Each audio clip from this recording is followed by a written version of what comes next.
for the ultimate source of inspiration, knowledge, and entertainment, look no further. Network Kingdom is a unique platform that brings together experts from various industries. Through networking and collaboration, we create inspiring conversations that educate, entertain, and motivate our listeners. Whether you're a business professional, an entrepreneur, or simply someone looking to grow their knowledge base. Hello, everyone. You can tell how excited I am today. I'm all full of smiles. I have this amazing lady who is in competition with me on who is going to look better today, but I'm sure I'm winning.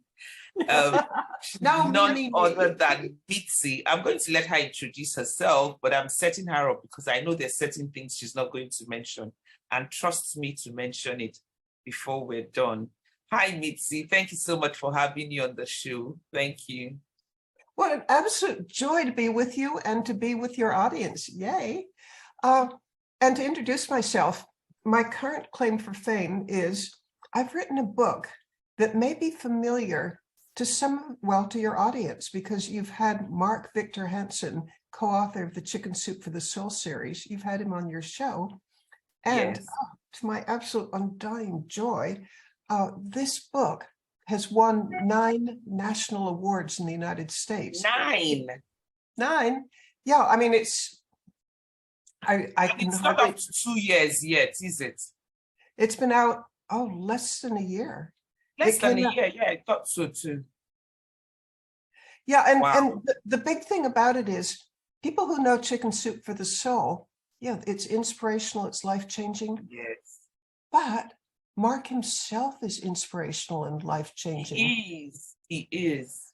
Yeah, his story, I interviewed roughly 100 people who knew him, like from childhood, from his successes and his failures. And he's a pretty amazing man. He's a huge source of inspiration. Yeah, and I have a theory of life, which is that the greatest gift that one person can give another is inspiration. And Mark Victor Hansen is inspirational. And you asked about winning so many national awards. I think because the book is inspirational. Okay, so why have you written any other books like Relentless about people? Yes, as a matter of fact, the reason he allowed me to write his biography, because personally, I kind of think it's a great big honor to have somebody that important. But he had read some of other biographies that I'd written, and he liked them, and so it happened. And who were these about? Let's see. The founder of the Sheraton hotel chain, and then my late husband had a very inspirational story too. He started out as a chicken farmer in a small, not even a town, in a village in Maryland, near Washington, D.C. He was a shy farm boy, and yet he totally transcended himself. He ended up at the time of his death employing 22,000 people. And tell them about the chicken. Tell them you're owing me chicken. Well, I'd love to. What's special about Perdue Chicken is we are the largest producer of organic chicken in the world. And that means not only are the birds raised without antibiotics or hormones or anything, the grain that they eat has to be grown without chemical intervention. So, and even, it's more expensive to produce, at least in this country. I bet Nigeria it's less expensive, but in this country it's more expensive to produce organic chickens. But we do it, and we're the 3rd largest chicken producer in the United States. And my husband is the one who made that happen. And in the biography I wrote about him, I asked him a really basic question: how did you do it? And his answer was that he didn't, that it was the people who worked with him at every level, and that, that he just had the privilege of working with great people. That's why he made it, because he actually recognized the people working with him. That was the essence of him. As far as I could tell, during our entire marriage, since I'm a writer, I was watching him as carefully as I could. And I got the feeling that everything that he did was designed to make people feel important. And here's something that we did, this was my idea, but 3 times a month, we would invite people who worked for the company to our home for dinner, 100 at a time. And the goal was to entertain every single person who worked for the company at our home, during which Frank could tell people how important they were. And he'd always end the evenings by telling that would build his employees loyalty. Yeah, he'd tell them at the end of the evening, and he'd use different words different times, but it would all boil down to, I know the company wouldn't be what it is today without you. Thank you. That's so nice. But I'm learning something. Yeah, but for a really large company to be happy with entertaining 100 people at a time, 3 times a month. And that just makes everyone feel like family, feel like a part of it. And they would all be very loyal. Yes, because the secret, to my mind, of his success was the people who worked with him. First, they stayed with him for life. And second, they'd go the extra mile to make it better. And Absolutely. It did. Oh, wow. So let's talk a little more about Relentless, because we're certainly going to talk about your other books. But I mean, I absolutely love Mark.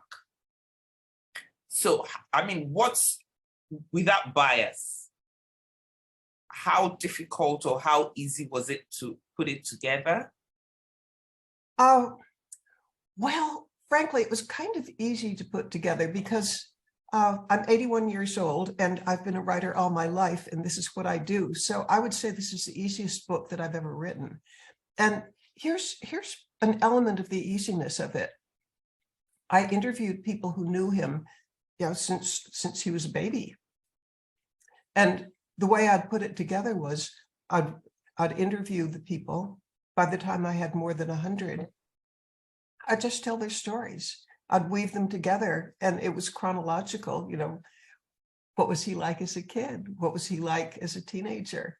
And boy, was he ever amazing. And Relentless was a good title because, tell me, did the Beatles become famous in Nigeria? Yes, they did. Okay, I kind of thought they would, but I didn't want to make an assumption. When Mark first heard the Beatles, he said, it's like 11 at night in the New York area. He hears the Beatles and he simply decides, I'm going to start a band. And he calls up 4 of his friends and said, we are going to start a band. I didn't know this. Okay, none of them knew how to play an instrument even. They didn't own instruments. And yet in something like 2 or 3 weeks, he was a bass guitar, the other, whatever else the Beatles did, they duplicated it.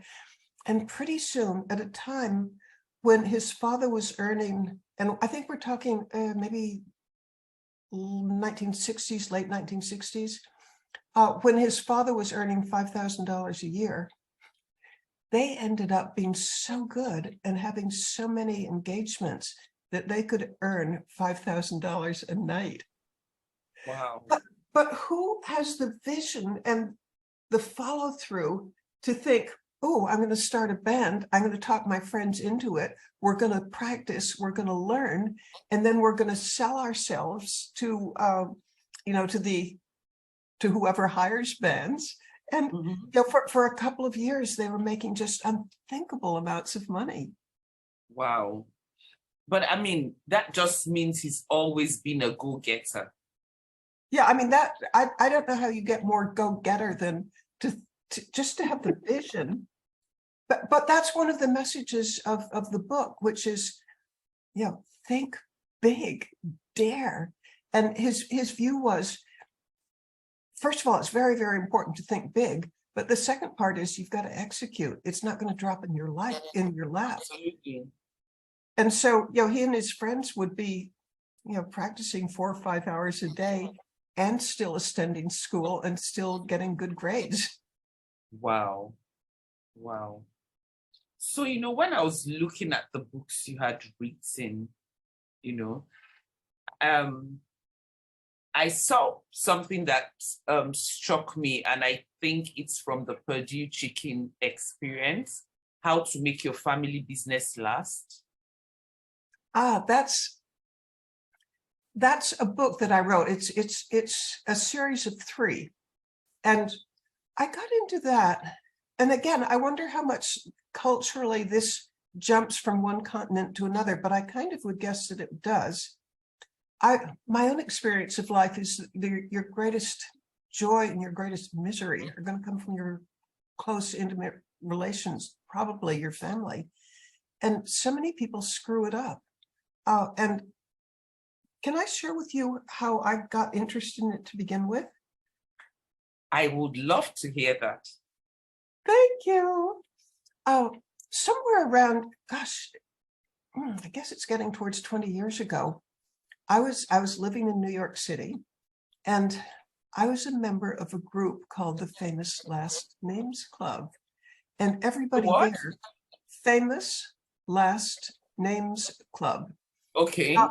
There were about maybe, I'm going to guess 16 women, and they all had really famous names, like names, I don't know, like Rockefeller or whatever. And Perdue happens to be a famous last name. So we would get together like once a month and talk about our lives. It was almost like a book club, but we would talk about our lives. But one day, it was a lunch, and we're sitting around this great big table, 16 people, and the topic came up of, how well do you get along with your siblings? Well, and the person to my right started talking about how every hour of every day was just permeated with pain because she and her family were quarreling. The next person spoke, and her problem was it was a family business with 3, and her 2 brothers were trying to squeeze her out, and they wouldn't let her know when the meetings were. And she just felt her whole life was crumbling. Well, so we went around the table, and other people had problems of drugs and alcohol. And wow, basically, when it got to me, it was a little embarrassing because I figure that the greatest joy in my life is my family.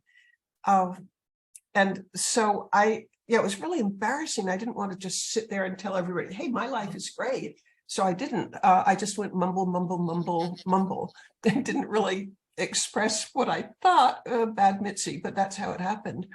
Well, as I was walking back to my apartment from that lunch, I'm thinking, there is so much misery when families go wrong, and so much joy when it goes right. And I belong to 2 business families. My family by birth, my father was the co-founder and president of the Sheraton hotel chain. Are there Sheratons in Nigeria? Oh, yes. Yay. Okay, well, it was my daddy who started it. And we sold it when he died in 1960. But, well, my family of birth, we've just celebrated our 132nd reunion. We've been together since, I guess it's 1840. That's amazing. And you guys definitely look young, because you could pass for a 50-year-old. Thank you. Well, the Perdue family, no family is perfect, but we've been in business 102 years, and we still like each other. We still work together. And so as I'm walking home from this lunch, where I've just been exposed to some of the miseries of families that don't get along. And I think, today you think of the British royal family and the pain that they go through. Yeah. I started thinking, what is it about my 2 families that helped us escape some of this pain? And I came up with some principles, and I wrote a book about it. Trust me, that's my next read after Relentless. Okay, well, one of the principles is how you handle quarrels. And because I believe there's no such thing as a family that doesn't have quarrels. I mean, we're human beings. It It's happens. the ability to sort it out and just to move on. Okay, in my family, or actually in both families, one of the things that we're taught just from infancy is you can't always be right. And we even say, in both families, this is not how you behave in the world, but how you behave in the family. That don't say I'm standing on principle, because that means you're not listening to the other side. That means you've just cut off conversation. So basically you can't say I'm standing on principle. You can say I feel really strongly about this. But the point is you're really supposed to listen to the other side. And then another thing is, which both families hold very, very strongly. I don't know of anybody on either side that holds a grudge. It's just really looked down on to hold a grudge. The idea is you have a disagreement, you hash it out. If you need to yell and scream, or if you even need to throw things, that's fine. No, it's okay, because we're human beings. Yeah, absolutely. Just vent. But I haven't thrown anything at anybody, but supposing I did, I could say, okay, I was really mad. I'm sorry. Let's move past this and let's not dwell on it. But let's resolve it. Let's hash it out until both of us are fully understood and fully heard. And I have a theory in quarrels, which is the more you're heard, the easier it is to get past it. Yeah. Because sometimes you're actually just hurt that nobody gave you a chance to speak, or you were just not heard. Well, I felt that my husband was enormously easy to get along with. And I thought the ingredients of it were, if I had some beef, something's bothering me, I always felt that he would just totally listen, and that he was enormously fair. He could, it could be against his interest to hear my side, but he'd do it. And just the act of being heard by somebody who cared, we rarely had a lasting argument. I used to describe it as a spring thunderstorm that was, the air's cleared and all's good. So in both families, I have witnessed that it's okay to have spring thunderstorms, but you clear the air and you don't wait 5 months to bring up something that bothered you. No, you're supposed to just talk about it as soon as it irritates you, rather than let it build. That's actually, this is really, really, really important. And then, it's not a final one, because I wrote a whole book about it, but another ingredient that I think counts is, in both families, there's just a severe rule that you'd really be looked down on if you broke this rule. And that is, don't take a family quarrel public. Don't go to the press with it.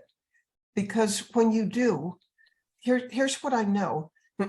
I've talked with family counselors who won't take on a family to counsel if their quarrel has reached the press, because you have no control anymore. And in general, it's a bridge too far. I've heard one guy, he's gone to his great reward since, but he told me in his life he had 5,000 clients, and he had never seen a case where by the time a family went public with a quarrel, where they could put it back together again. Yeah. It's just by the time you're public, it's really hard to back down. It's really hard to say I'm sorry. Set scene. You're listening to too many voices. Yeah. Anyway, so that's what those 3 books were about. They're also about how you inculcate a culture to children, because that's important. Well, my opinion right now is that most people leave it to accident. That every family that exists has a culture, and that by culture I mean this is the way we do things. Yeah. But is it something that you plan, or do you leave it to accident? And like in the Henderson family and the Perdue family, both are very unusually long lasting. And part of it is we put so much effort into the culture of like how to solve quarrels. We don't just leave it to accident. We have almost like a constitution of how we handle disagreements. Yeah, but it's important. Well, it's enabled us to last, and the tradition of not holding a grudge. It sounds And it's actually healthy. Look at how you look at over 80 like a little child, and that's because you have peace of mind and you're not quarreling and holding grudges here and there. Well, my theory that your greatest happiness and your greatest misery is going to come from your intimate relations. So learn how to do them. Learn how to not to screw up. Very good. Very true. Very true. So let me ask you something, because I've gotten so much. I'm sure everyone listening is going to grab that book because there's just so much you've said in such little time. But there's a book of yours that the title caught my attention. Tough Man, Tender Chicken. Okay, that caught my attention. Well, that is my dear late husband. And yeah, this is the man who went from being a shy farm boy to employing 22,000 people. And it is a story, it's remarkably like the story of Mark Victor Hansen. Both men were relentless. They combined vision with taking the steps to get where they wanted to be. And was he really tough? Was he tough? Yes, but in a way that you'd respect. Sort of, I regarded it a little bit as, supposing you've got a coach for soccer. Do you want somebody who just says, "Oh, try your best," or maybe not even try your best? That's good. Oh, enough. You're tired. Don't worry. We'll do it next week. Yeah. No, I regarded him as being like the best coach, because he wanted to bring out the best in you, and that meant being tough. But I loved it. Who doesn't want to be with the best? Absolutely. Because that's inspirational to know that you're with a team that's doing what it takes, the practice, the effort, the energy to win. Wow. He must have been an astute businessman as well. He was awesome. He was my hero. Wow. Nice. So if I was, what's the greatest lesson I'll take away from that book? From the book on Frank Perdue? Yeah. People are everything. That story you gave me is the story you said at the beginning of the podcast, where you spoke about him inviting every one of his staff to his home. That has stuck. It goes a long way. I've had people, when we started this, there were 16,000 employees. But the number grew over the years, and would have the truckers, the veterinarians, everybody. And one of the things, looking back on it, I've attended funerals where the next of kin was a Perdue associate. We don't call them employees, we call them associates. Oh, nice. Well, where a Perdue associate had gone to his or her great reward. And I would hear at the funeral, a next of kin would tell me that one of the most meaningful events in the person's life, in the deceased's life, was having dinner at Frank Perdue's home. Yeah, because, of course. I can imagine having dinner with your boss. Yeah. In his home. Yeah, in our own home. And okay, now here's something just so cool, I can hardly stand it. But here's a man whose signature appears on the paycheck of tens of thousands of people. Since we had them 100 at a time, our living room was sort of fitted out with a great big long buffet table. And Frank Perdue would stand behind the buffet table and serve his employees. You're kidding me. Isn't that beautiful? It is. Or something else about him. Gosh, I want to talk about Mark Victor Hansen too, because I want people to buy my book. But the story of Frank Perdue and waiting on his employees. I used to have the privilege of going with him through some of the factories where the chickens would be processed. And the number of names of people working on the line that Frank knew. You know, he'd introduce me, I want you to meet Maisie. She's, her son just got into college. Or meet Andrew. He's, I don't know, he's had 20 He didn't just stop at knowing their names. He actually built a relationship with them. Yeah, he knew thousands and thousands of names. And I used to watch, you know, as would go through, this is the man whose name appears on their paycheck. But when would go through the lines and he'd be talking with people and asking how they were doing and are you getting treated right? And, just inquiring about them. I used to notice that he could have walked through, with his nose in the air, ignoring everybody. Yes, actually. But instead, I think that he acted exactly like that we're all a team and we each have our role. And my role counts, but I really value your role. Is that not amazing? Amazing. And, if we look at him and look at Mark, because I only just met Mark and I feel like I've known him forever. And his humility is amazing. And that just sounds like your husband. His humility is amazing. You could easily forget who he is. Well, I'll tell you, when I first talked with him, I was scared to talk with him because this is the great Mark Victor Hansen. And it was by phone. And I was thinking, I'm going to get tongue-tied. I won't know what to say with the great man. I know. When I spoke with him as well, I said, I'm sorry, I might not be able to ask all the questions because I'm starstruck. Yeah, that's just how I felt. But didn't he just sort of bring you in and make you feel almost like his best friend? He did. He just has this gift of, I think what makes Mark Victor Hansen tick is he's there to serve. He's there to make your life better. Yes. That's his life purpose. Yes. Absolutely. Absolutely. So what lessons, I can tell off the top of my head, but I want you to share with us what lessons one will take out of the book Relentless. All right. I have something like 54 of them. And no, I'll get into some of them. You can't give us all so that we still. Well, yeah, I'm going to try and stop me.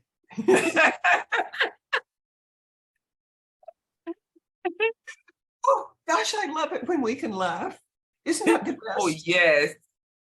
Oh, I'm loving this. I'm loving talking with you.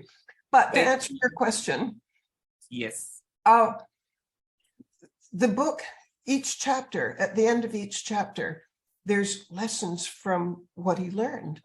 And my theory in writing the book is, if you follow even one of his ideas, you're going to be ahead of the game. If you follow 3 or 4, you have the chance of being more of all you can be. If you follow all 54, I think the only person in the world who can do that is Mark Victor Hansen himself. But look where it got him. But I'm going to open just a random chapter and see what lesson would come from it. Okay, this is from his first marriage. Mark's life is a series of failures and successes. And the failures, instead of destroying him, like he went bankrupt, he was almost suicidal at one point. Yeah, he said that. And when he said that, I was looking at him and I'm like, in my head, I was like, we never really look like what we've been through. Yeah. Well, but every disaster, as far as I can tell, and I like to joke that I'm the world's greatest living authority on Mark Victor Hansen. Yes, you are. It's possible that that's true, because who else has interviewed so many people about his life? People who liked him, people who were mad at him, the good, the bad, and the ugly. But every disaster that happened in his life, he learned things that were the foundation for greater success in the future. And I randomly opened to a page which talks about his really unfortunate first marriage. I know Crystal Hansen and love her. I think they have just a beautiful marriage. But I think part of the reason it's so good is the lessons he learned from his failed marriage. And I'm going to read just a sample one.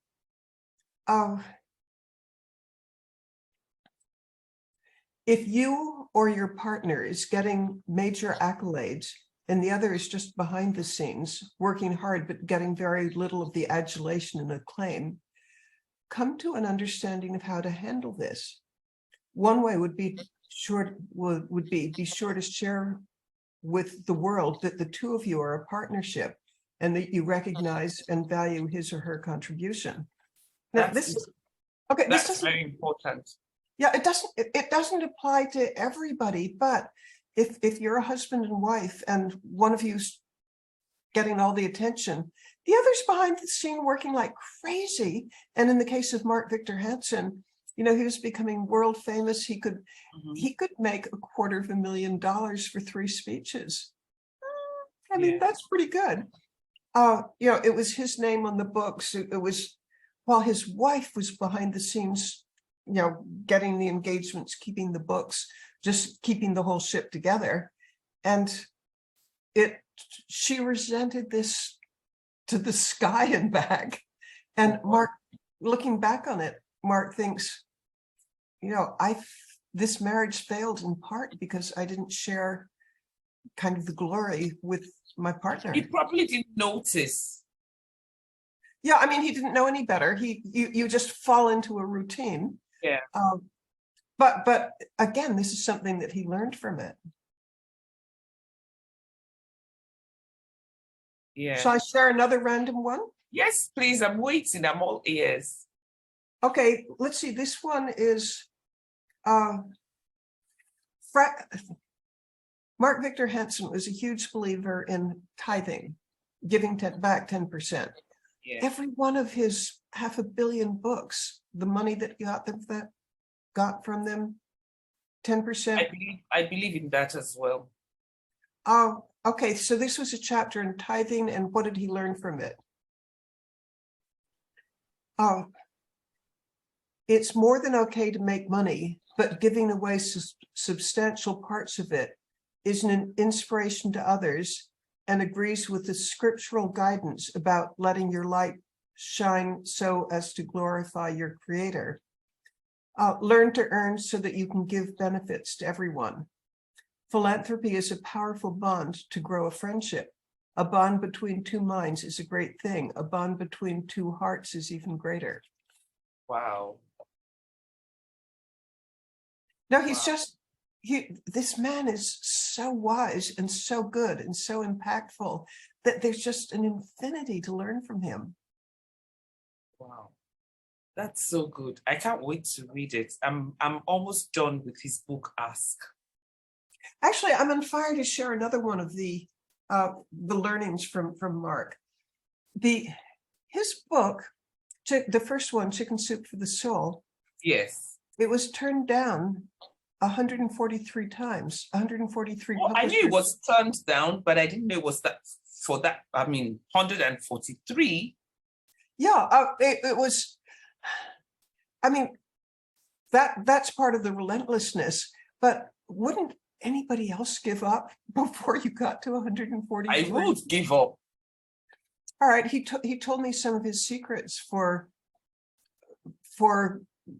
being able to have kind of the backbone, and it has a lot to do with visualization. He told me, and I write about it, that at that time, there was a book that had been on the New York Times bestseller list for, I don't know, almost a year. Mark made a Xerox copy of the New York Times page, and he whited out the name of Scott Peck and he typed in chicken soup for the soul. And then he made copies of it and he hung them like in the bathroom, in the stairwell, in the kitchen, everywhere, showing him the vision of his book being a New York Times #1 bestseller. And when you have that vision in front of you, you keep thinking of ways to make it happen. And then when you act on them, it did happen.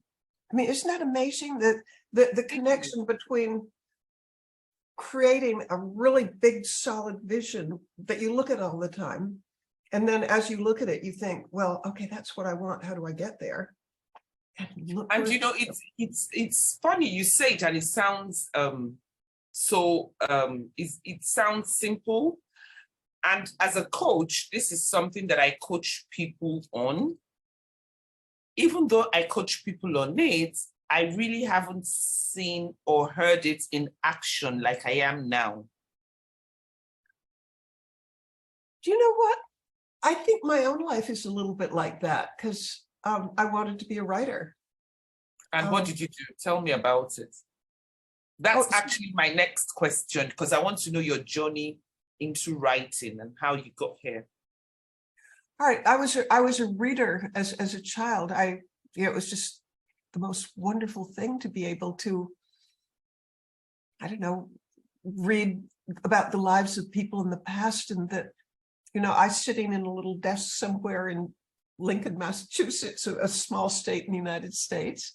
I could be in contact with the great thinkers of the world. It was just exciting to me. It was thrilling. It was much more exciting than what seemed to be going on in my little world.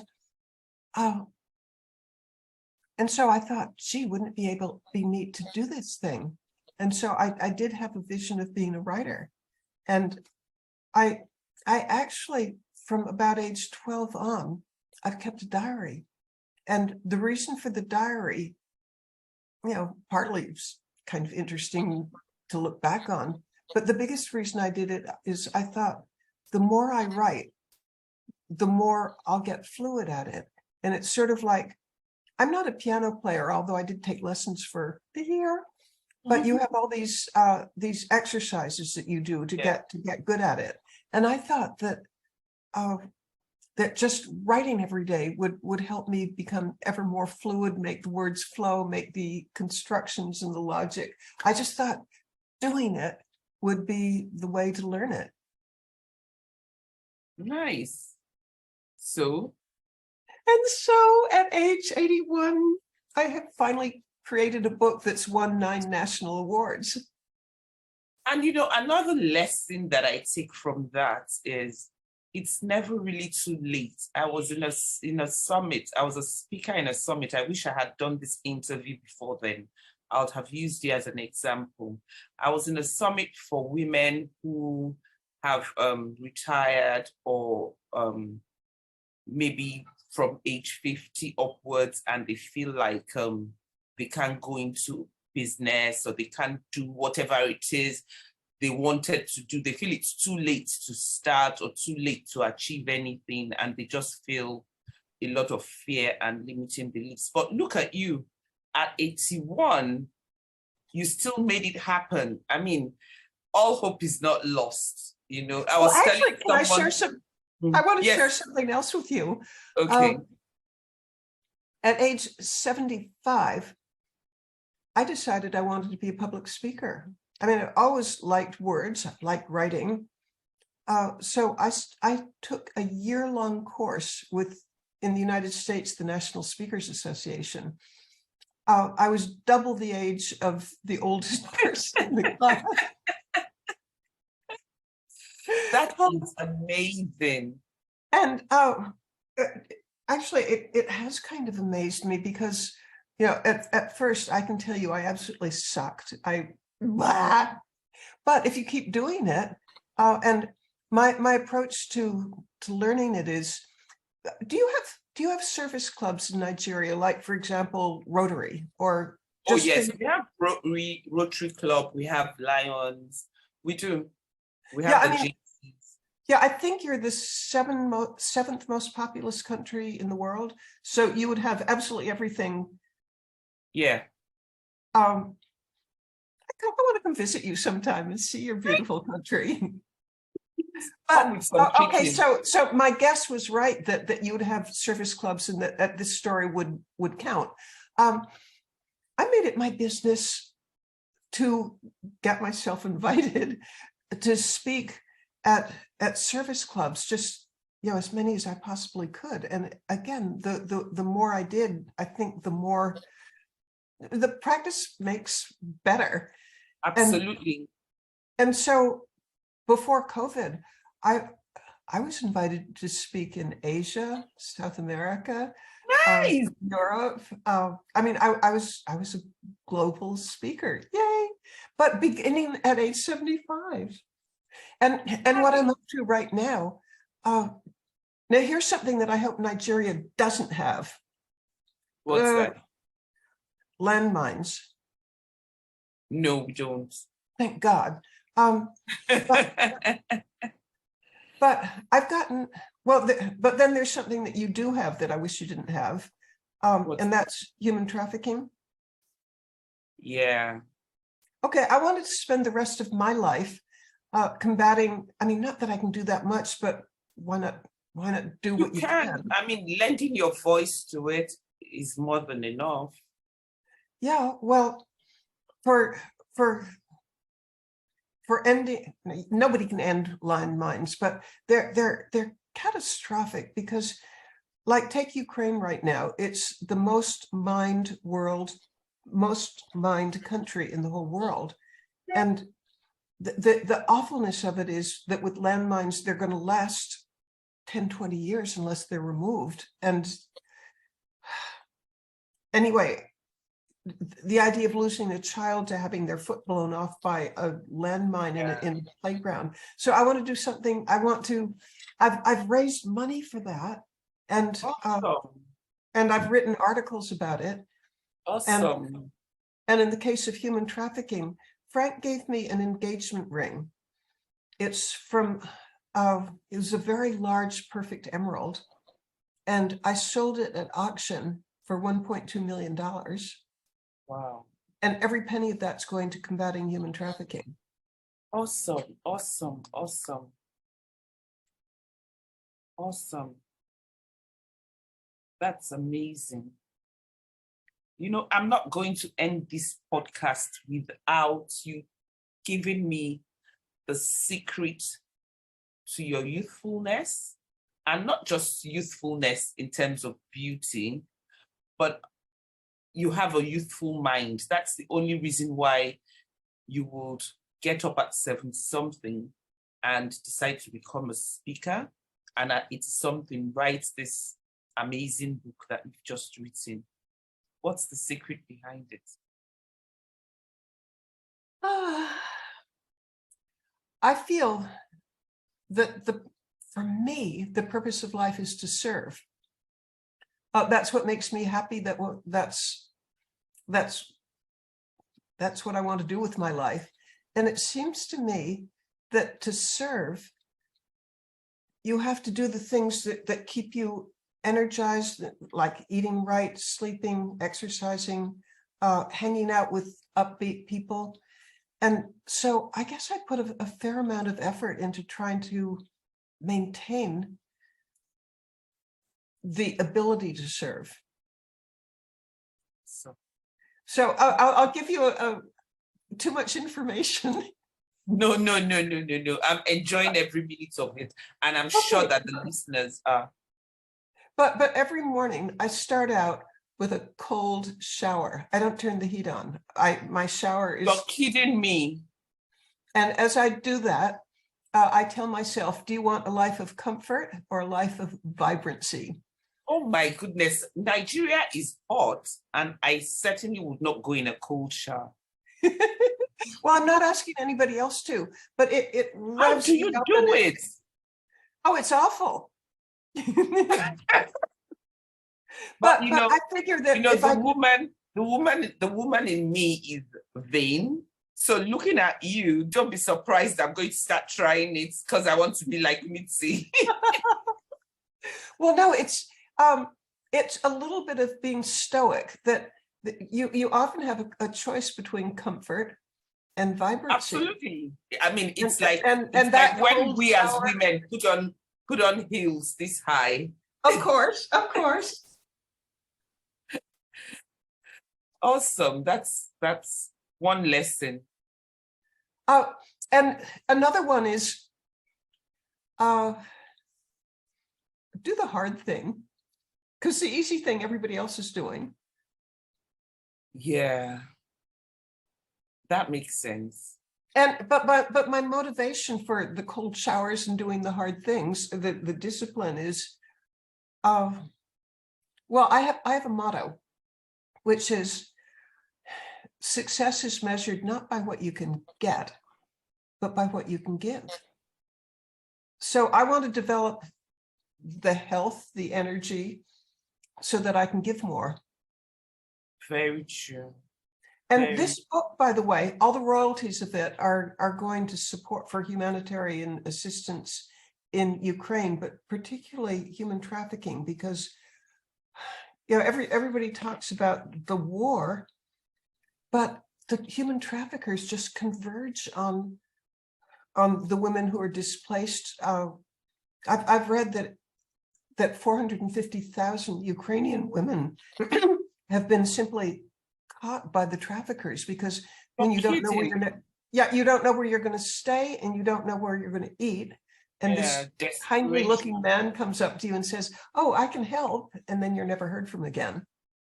So every penny of any royalties I get from this are going to that. Oh no. Awesome. So Mitzi, it's been, I mean, we can go on and on and on. And trust me, you're going to see me very soon. And I'm going to have my chicken. Yes. I'm going to have my chicken. Thank you so much for honoring me. And I'm really grateful. Thank you, my listeners, for yet another day with Conversations with Omo. And I'm sure you guys have all listened to Mitzi.